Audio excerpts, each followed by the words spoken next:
আসসালামু আলাইকুম গাইস, আমি এখন আছি জয়নগর উত্তরপাড়া থেকে আলমনগর উত্তরপাড়া পর্যন্ত যে নতুন রাস্তাটি হয়েছে সেই রাস্তার মাঝখানে আমার সাথে আছে আমার বন্ধু সজীব, নাইম, আকাশ আর শেখ ফরিদ। ঘোরাফেরা করা সবার কাছে যেমন প্রিয়, আমার কাছে তার ব্যতিক্রম নয়। তার মধ্যে নিজের বন্ধু বান্ধবদের সাথে যদি একটু ঘোরাফেরা করা যায় তাহলে মন্দ হয় না।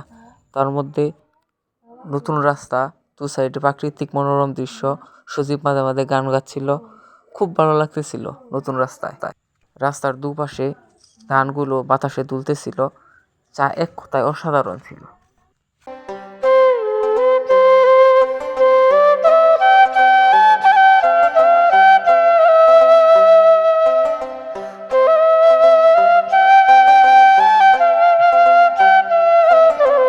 রাস্তা দিয়ে হাঁটতে হাঁটতে সবাই প্রায় ক্লান্ত হয়ে গেছে, তাই একটু আমরা সবাই মিলে জিরিয়ে নিলাম। সজীব নাইম একটু মোটা মানুষ, তাই ওদের ক্লান্ত হওয়ারটা অস্বাভাবিক কিছু নয়। একটু বিশ্রাম নেওয়ার পর আমরা আবারও চলা শুরু করলাম।